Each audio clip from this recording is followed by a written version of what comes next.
Mono was a happy fish. He had a bright, shimmering scale that glistened in the sunlight. He lived in a peaceful lake surrounded by lush greenery and blooming lily pads. The water was clear and calm, reflecting the tall trees that stood guard around the lake. Mono loved to swim among the colourful reeds. He chased playful bubbles that danced in the water, creating a symphony of tiny splashes.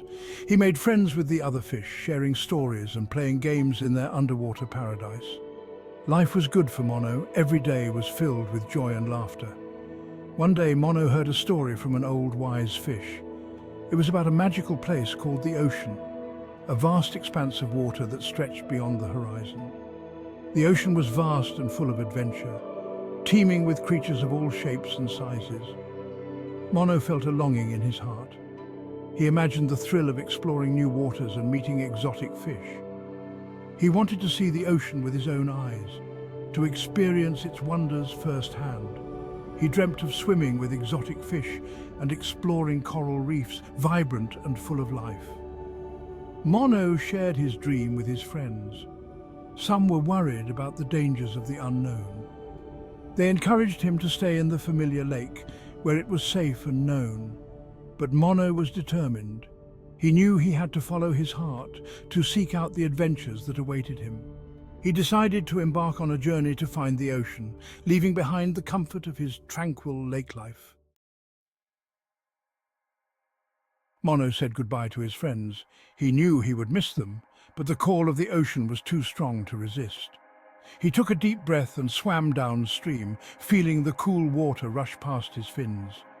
The current carried him towards the unknown, and Mono couldn't help but feel a thrill of anticipation.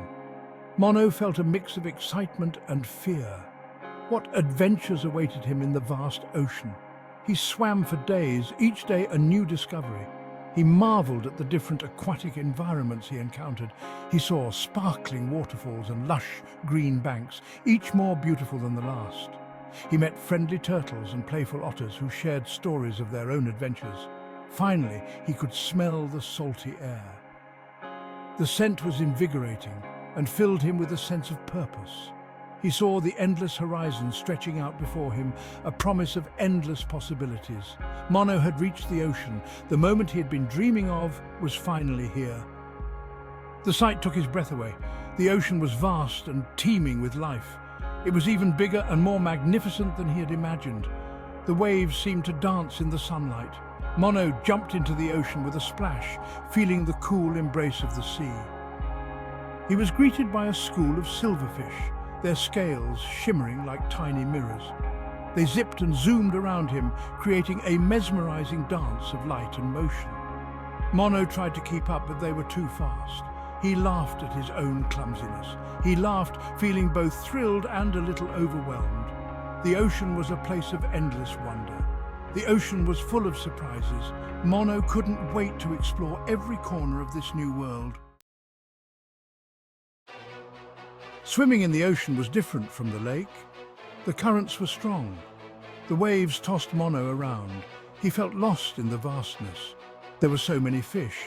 They were all shapes and sizes. Some were friendly, some were not. Mono missed his quiet lake. He missed his friends. He felt small and insignificant in the enormous ocean. The vibrant colors of the coral reefs seemed less bright. The playful dolphins seemed too big and loud. Mono started to feel lonely. He realized that the ocean, though beautiful, wasn't the right place for him. He felt lost and out of place. He longed for the peace and familiarity of his lake home. Section 4, From Ocean to Aquarium. One sunny afternoon, Mono saw a strange shadow above him. It was unlike anything he had ever seen before, casting an eerie silhouette on the ocean floor. Suddenly, a large net scooped him out of the water. Mono was scared. He had never been out of the ocean before and didn't know what was happening. He thrashed about, trying to escape. The more he struggled, the tighter the net seemed to become. But it was no use. He was trapped. The net held him firmly, and he could see other fish around him, equally frightened. Mono was taken to a place filled with bright lights. The lights were so bright that they hurt his eyes, and everything around him looked strange and unfamiliar. He was put into a small glass tank. It was an aquarium. The tank was much smaller than the vast ocean he was used to. The water was still and clear.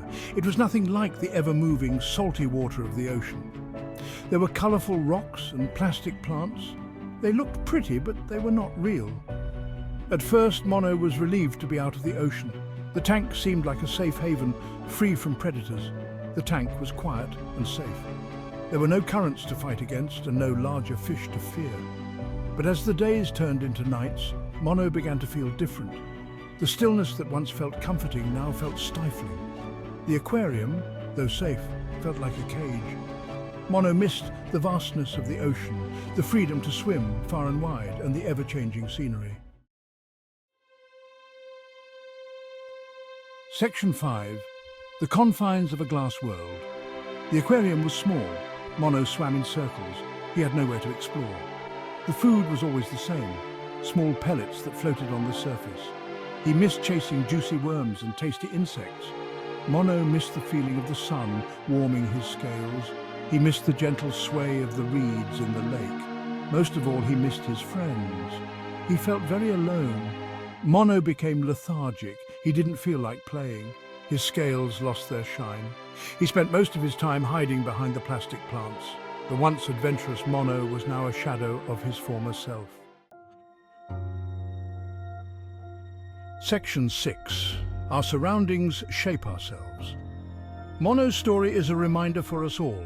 Our surroundings shape our behavior. They influence our well-being. Just like Mono, we thrive in environments that support us.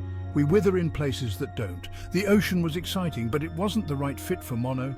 The aquarium was safe, but it made Mono feel trapped and sad. Sometimes the changes we seek lead to unexpected challenges. It's okay to realize a new environment isn't right for us. It's important to learn from our experiences and adjust our course. Section 7. Embracing change and finding our place. Life is a journey of exploration. We should embrace new experiences, but we should also remember the importance of finding the right environment, an environment where we can be our best selves.